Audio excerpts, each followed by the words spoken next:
walking down the street. The sky opens up, and in about half a second, your body makes a decision, millions of years of evolution wired into you. Run. Here's the thing, almost nobody tells you. 2 scientists actually tested this. Not with a thought experiment. With a stopwatch, 2 identical cotton sweatsuits, and a scale.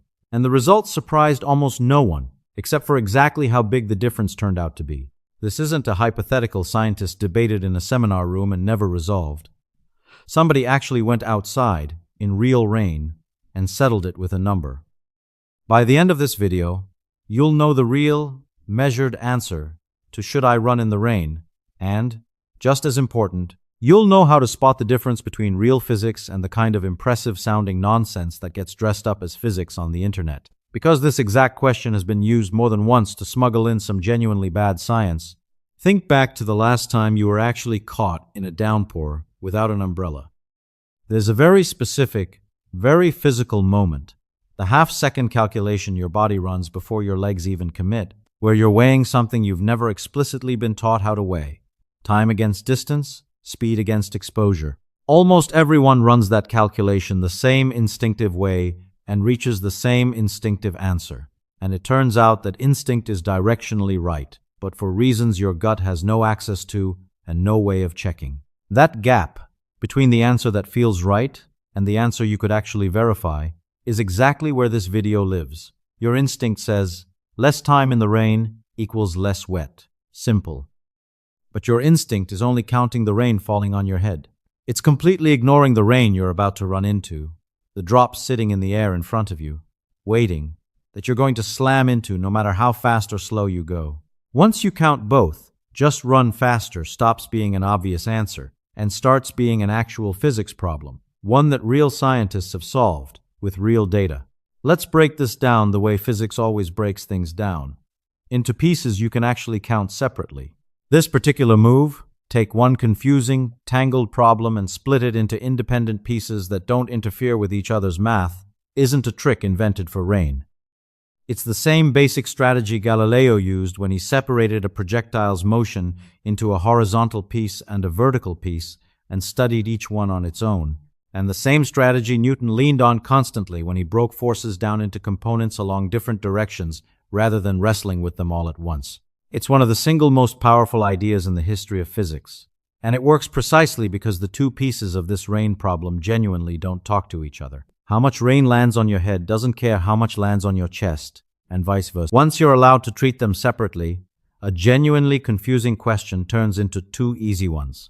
It's also worth pausing on why a question this small, should I walk or run to my car, is even worth a real scientist's time and a published paper. The honest answer is that physics has never actually cared about the size of a question, only about whether it's precisely stated and whether it's answerable. A raindrop hitting a shirt and a particle hitting a detector are, mathematically, closer cousins than they look, and a discipline that's willing to take, should I run in the rain, exactly as seriously as it takes. How does a nucleus decay tends to produce better answers to both? Because the same careful habits of counting, isolating variables, and checking your assumptions apply equally well to each. Nothing is too ordinary to actually check. That's not a slogan. It's the entire reason this particular trivial-sounding question has a real, peer-reviewed literature behind it. Picture rain not as water, but as a swarm of small marbles falling at a steady rate.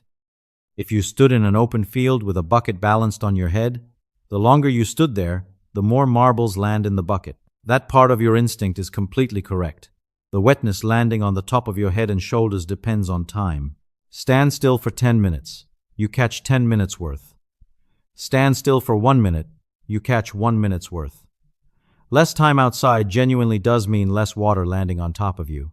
So far, run faster checks out. But here's the part your instinct skips entirely, and it's the part that makes this an actual physics problem instead of common sense. You are not a bucket. You're a 3-dimensional body with a front, a chest, and a face, and the moment you start moving forward, the rain stops looking like it's falling straight down relative to you. It starts looking like it's coming at you from an angle. The faster you move, the more horizontal it looks. You've effectively built a wall of suspended raindrops in the air ahead of you, and you are now running straight into that wall.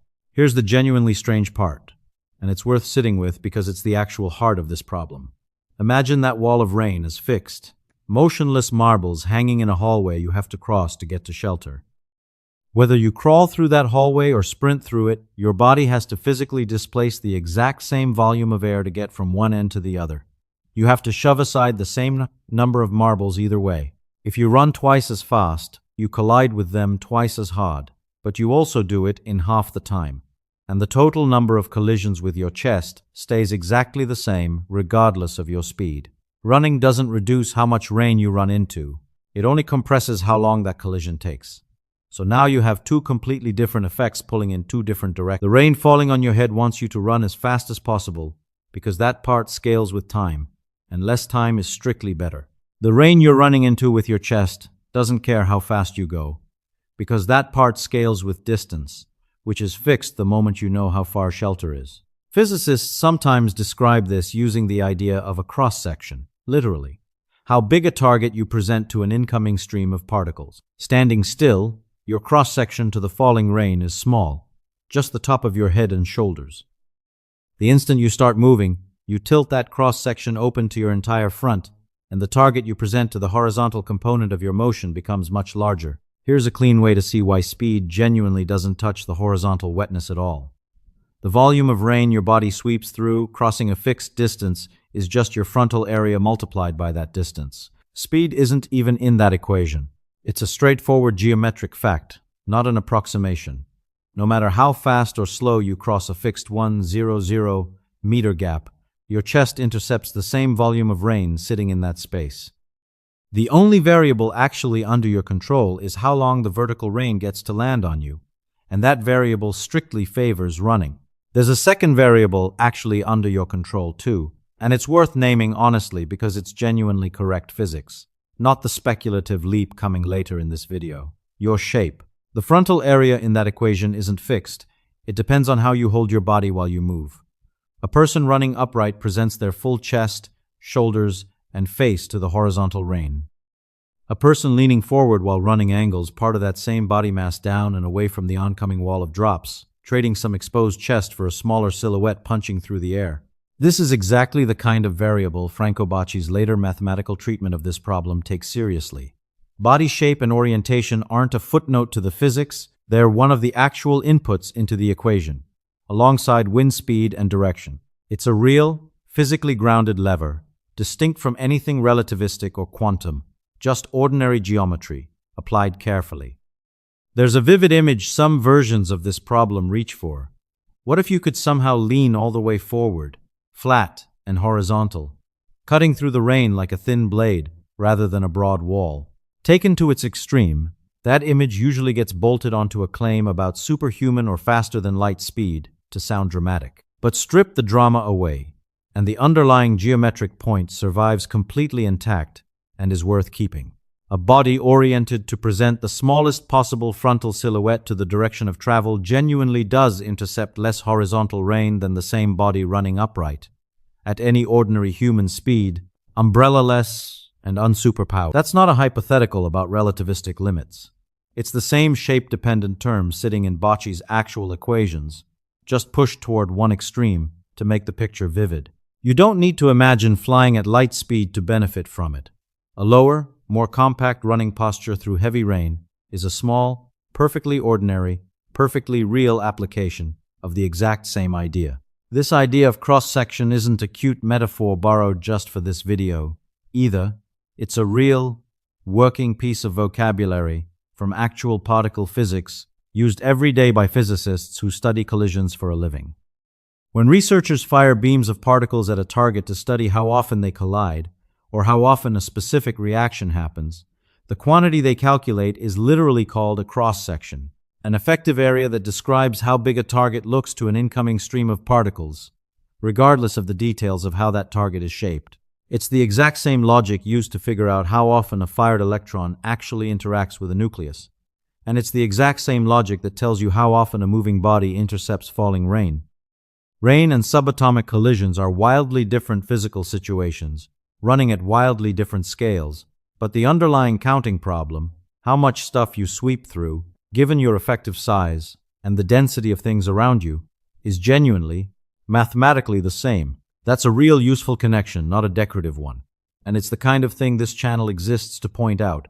Ordinary situations quietly running on the same math as the frontier of physics. Here's where this video does something the vast majority of Should You Run in the Rain content never bothers to do. It goes and finds out whether anyone actually tested this in the real world with real weather, real bodies, and a real measurement, because a clean argument on a whiteboard is not the same thing as evidence.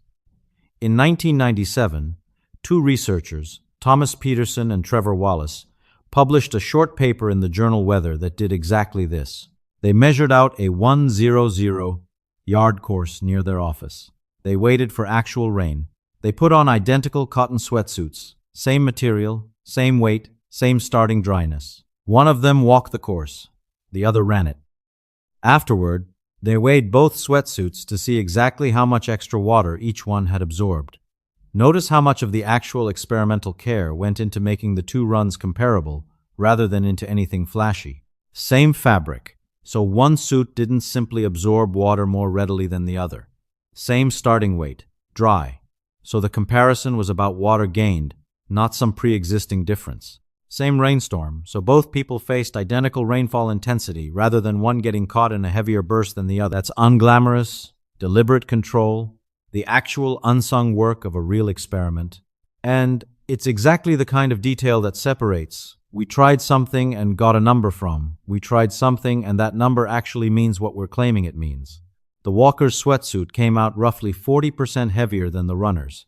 That's not a thought experiment. That's a scale in the rain with two actual soaked cotton sweatsuits sitting on it. And it lines up with exactly what the geometry predicts. The walker spent far more time exposed to the vertical rain, paid that time cost in full, and still had to cross the exact same horizontal wall of rain the runner did. The runner cut the time cost dramatically while paying an identical, unavoidable horizontal cost. Less total water, measured on a scale, not asserted from an armchair. This simple field experiment is exactly the kind of receipt most fun physics fact videos skip entirely, because it's less flashy than talking about relativity. But it's the actual evidence. It's real. It happened. Two scientists got wet on purpose so you wouldn't have to guess. It's worth being honest about the limits of that one experiment too, because a single trial with two people is not, on its own, an enormous data set. And a careful reader of the original paper will notice that Peterson and Wallis themselves treated it as exactly what it was.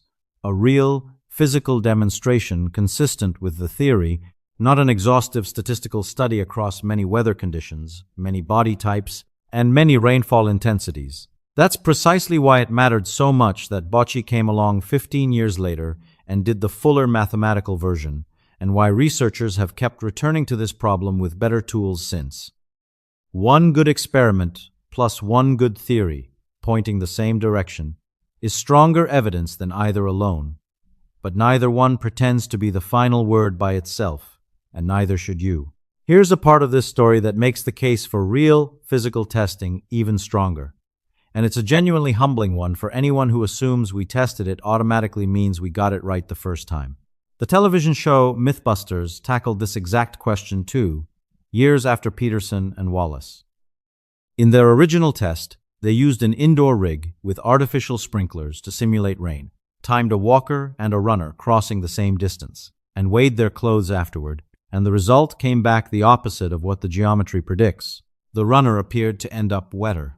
That result got pushback, and for a specific, checkable reason, their indoor artificial rain rig didn't behave like real falling rain. The water sprayed from close, fixed nozzles in a way that didn't recreate the steady, vertically falling field of drops that real weather produces. And the test course was short enough that measurement noise mattered more than it should. When the show revisited the question later, this time in real outdoor rainfall, the result flipped to match the geometry and match Peterson and Wallis. The runner ended up measurably drier than the walker. This is worth sitting with for a second, because it's a better lesson than the answer is run, case closed. Even a well-funded television test crew, trying in good faith to answer this question experimentally, got a wrong answer on the first attempt. Not because the physics was wrong, but because their apparatus didn't actually reproduce the situation the physics describes. that's not a reason to distrust experiments. It's a reason to ask what, specifically, an experiment actually tested before treating its result as the final word. Good science includes going back and checking your own methodology when a result doesn't match a solid theoretical prediction, which is exactly what happened here, twice, by two completely independent teams arriving at the same real answer.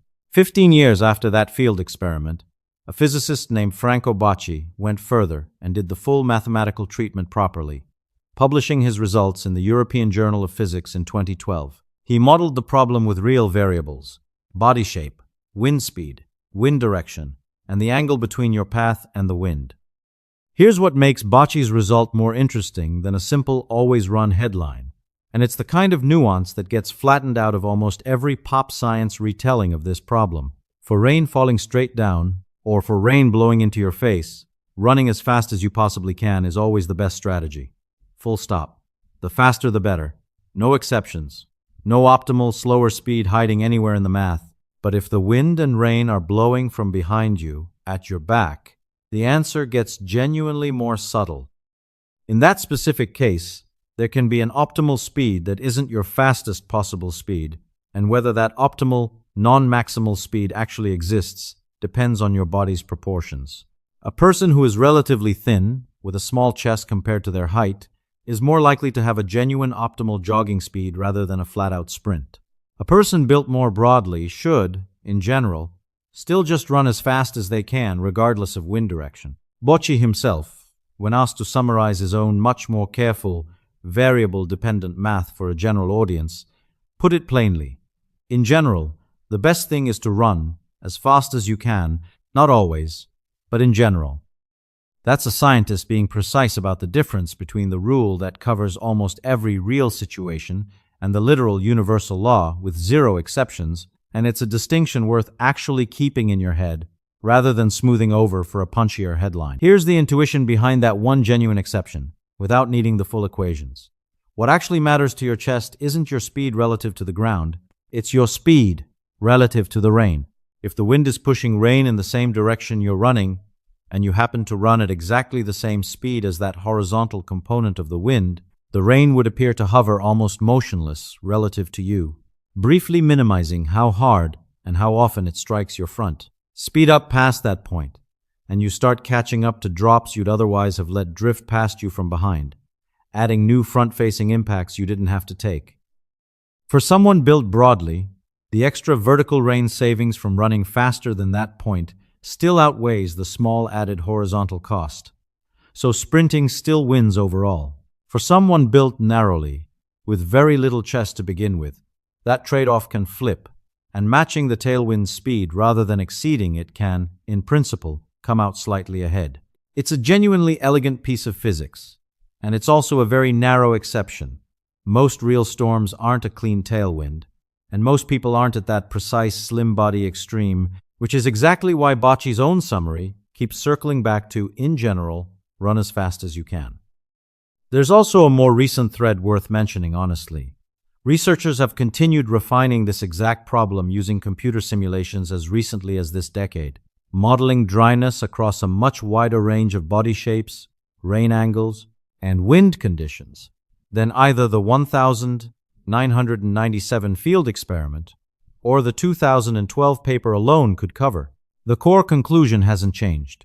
Running wins in almost every realistic scenario, but the fine print about exactly which body shapes and wind conditions produce a genuine exception keeps getting refined rather than settled once and for all. That's normal, healthy science, a strong general answer, with edge cases still being mapped. What's actually being modeled in that more recent computational work is worth naming specifically rather than waving at vaguely. Researchers simulate a moving body as a simplified three-dimensional shape, run it through a randomly generated field of falling drops at different densities and fall speeds, sweep across a wide range of wind vectors, and track exactly how much simulated water lands on the shape's surface at each combination of speed and orientation. It's the same underlying physics as Bocci's 2012 paper, but able to explore far more combinations of variables at once than anyone could realistically calculate by hand, precisely because a computer can just run the numbers thousands of times over instead of solving one clean equation. That's a real, ongoing extension of settled physics, not a reopening of the basic question. Nobody doing this work expects walking to suddenly turn out better than running. It's worth being upfront about one more honest limitation, the same kind this channel points out in its own metaphors every time. Real rain is not a perfectly uniform field of vertically falling marbles. Raindrops vary in size, real wind gusts, and shifts rather than blowing at one constant speed. And once your feet hit standing water on the ground, you introduce a whole separate source of wetness, splashing, puddles, spray, kicked up from your own footsteps, that has nothing to do with the falling rain at all, and that neither Peterson and Wallis's simple experiment nor Bocci's clean equations were built to capture. None of that undermines the core result. It just means the real number for any specific person, on any specific street, in any specific storm, will vary around the general pattern rather than match it to the decimal point. The geometry tells you the shape of the answer with confidence. It was never claiming to tell you your exact soaked shirt weight down to the gram. This problem has also quietly become a small teaching classic in its own right. It shows up in mathematics and physics coursework precisely because it's a rare case where a genuinely rigorous vector and calculus argument produces an answer you can immediately test against your own daily life on the very next rainy afternoon. That's a useful thing to know exists in the world. Real, working physics and mathematics, sitting inside a problem ordinary enough that nobody would think to look for it there, taught to students for exactly the reason it makes a good video, because the payoff is immediate and personally checkable. Now here's where this video has to do something a lot of rain physics content on YouTube doesn't do. Point out where a popular explanation actually leaves solid ground and starts making things up. You may have seen a version of this topic that takes the cross-section argument correctly established earlier and then keeps going into relativity, into what if you ran at the speed of light, into the twin paradox, and eventually into a claim that raindrops don't really exist until you choose to interact with them, because quantum mechanics says reality is just a swarm of probabilities waiting for an observer. That last leap is not physics. It's the aesthetic of physics, borrowed to make an ordinary geometry problem sound more profound than it is. Quantum mechanics genuinely does involve deep, real, unresolved questions about measurement and observation. But those effects live at the scale of individual photons and electrons, and they are utterly, comprehensively washed out by the time you're talking about raindrops, which are made of roughly 10 to the 21st water molecules each, constantly bumping into air molecules, constantly losing any delicate quantum behavior through a process physicists call decoherence, long before they ever reach your shirt. A raindrop is exactly as real, and exactly as there, whether you run through it or not. Nobody chooses which events become real by deciding to sprint for a bus stop. And running at the speed of light isn't a boundary condition worth taking seriously here either. It's not impractical, it's not physically available to you as a biological body with mass, and treating it as a real point on the strategy space, rather than a rhetorical flourish, quietly misleads people about how relativity actually applies to their lives, which is to say, it essentially never does, at human walking and running speeds. This matters beyond just this one video. This is exactly the pattern to watch for anywhere online. A real, correct, well-sourced piece of physics gets used as a launchpad into speculative, unsourced claims dressed in the vocabulary of advanced physics, because quantum and relativity sound impressive, and hardly anyone checks whether they actually apply to the situation being described. The correct answer isn't to distrust everything that mentions quantum mechanics or relativity. Both are real, extraordinarily well-tested descriptions of nature. The correct answer is to ask, every time, does this specific claim actually apply at this specific scale with this specific evidence? Here, the honest answer is no, and the honest, sourced answer is instead a 1,997 field experiment and a 2012 published paper, and that's a better ending than a fake profound one. This exact pattern shows up far beyond rain videos, and once you can name it, you start noticing it everywhere. Quantum gets attached to water bottles, healing crystals, and self-help seminars, borrowing the genuine strangeness of electron behavior to sell products and ideas that have nothing to do with electrons at all. Einstein proved everything is relative gets stretched to justify claims Einstein's actual equations say nothing about. In every one of these cases, the tell is the same one this video just walked through. A real, respected piece of physics vocabulary gets detached from the narrow, specific conditions under which it's actually true and reattached to a much bigger, much vaguer claim that sounds similarly impressive. The fix is always the same too. Ask what the actual paper says, at what scale, under what conditions, and whether anyone measured anything at all. Try running that fix on a claim, right now, the way you'd run it on anything you scroll past tonight. Suppose a headline told you, "Quantum physics proves your thoughts change reality." Step 1. What's the actual, narrow, technical claim underneath the impressive phrase? Probably something about how measuring a quantum system affects its state. Step 2. At what scale does that technical claim actually hold? Subatomic particles, carefully isolated from their environment. At temperatures and conditions nothing like a human brain. Step 3. Is there a named experiment, a named paper, a named number, or just the word quantum doing all the persuading by itself? If the answer to step 3 is just the word, you found the exact same seam this whole video has been teaching you to feel. A real vocabulary, borrowed to dress up a claim that has no actual bridge, connecting the technical result to the sweeping conclusion. The rain problem is a low-stakes place to practice that 3-step check. The habit is worth far more than the rain. Here's the reframe worth sitting with before we get practical. Run in the rain was never really the interesting question. Almost everyone already runs, on pure instinct, without ever seeing a single equation. The actually interesting question this whole video has been circling is, what does it cost you to convert an instinct into knowledge? And the answer, it turns out, is surprisingly little. One clean geometric argument, one 1,997 field experiment with a scale, one more careful 2012 paper mapping the edge cases, and one television crew's honest correction of its own mistake. That's the entire price of turning. I feel like running helps into I know running helps by roughly this much, and I know the one narrow condition under which that might not hold. Most of what you believe on pure instinct could, in principle, be checked this same way for a similarly modest price.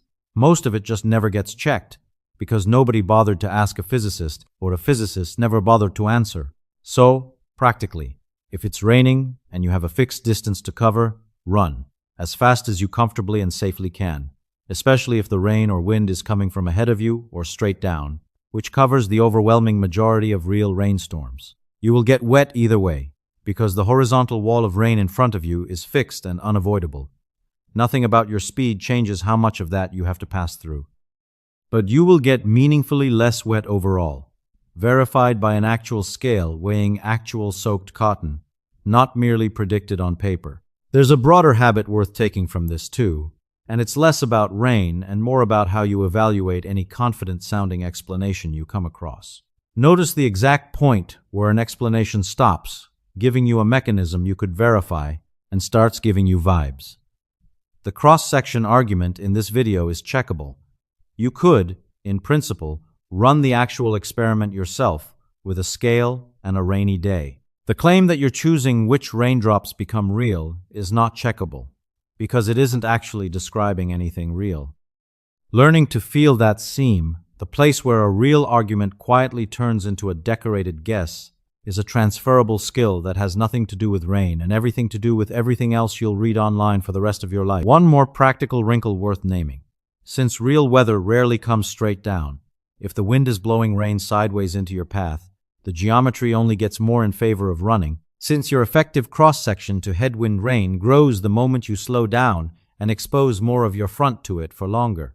If it's blowing at your back instead, this is precisely the case where Bocci's more careful math matters for most body types. Keep sprinting. Only for a notably slim frame moving with a tailwind does a genuinely gentler jog ever outperform an all-out sprint, and even then, by a small margin.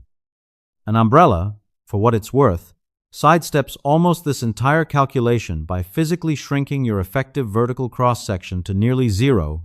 It solves a different variable in the same equation, not a different problem. This is also a genuinely useful way to think about decisions that have nothing to do with weather at all. Anytime you're facing a fixed, unavoidable cost, a difficult conversation you have to have eventually, a workout you know is coming, a stretch of tedious work between you and something better. The rain problem gives you a clean way to separate two different questions. Is this cost proportional to how long I delay it, or is it fixed regardless of when I pay it? If a cost scales with time, like the rain landing on your head, dragging your feet only makes the total worse, and moving quickly is close to a free win. If a cost is fixed no matter your pace, like the wall of rain waiting in front of you, no amount of urgency changes its size, only how long you spend anticipating it. A lot of procrastination, looked at this way, is really just misclassifying a fixed cost as a time-scaling one, and bracing for a pain that speed was never going to reduce in the first place. Knowing which kind of cost you're actually facing is worth more than knowing how fast to move. Take that same lens to something as ordinary as answering emails or clearing a backlog of chores. Some of that pile genuinely grows the longer you leave it. More replies pile up, more mess accumulates, and speed really does pay off there in the same clean way it pays off against vertical rain. But some of it is just a fixed block of unavoidable effort waiting for you regardless of when you start. A form that has to be filled out, a room that has to be cleaned, a difficult call that has to be made exactly once no matter how you schedule it. Racing toward that second kind of task doesn't shrink it. It only changes how long you spend dreading it beforehand, which is worth doing, but it's a different kind of win than the one you get from the first kind of task, and confusing the two leads to a lot of unnecessary panic about deadlines that were never actually fixed cost. There's something almost comforting about a problem this ordinary, having a real, tested, numeric answer.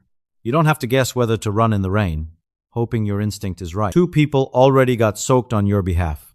In 1997, on a 100-yard track, so you wouldn't have to wonder. That's what good science quietly does for you, over and over, in places you'd never think to look for it. Somebody already ran the experiment, weighed the sweatsuit, and wrote it down. And there's something worth holding on to in the other half of this story too, the part about noticing when an explanation has quietly stopped being physics. You don't need a physics degree to catch it, you just need to ask.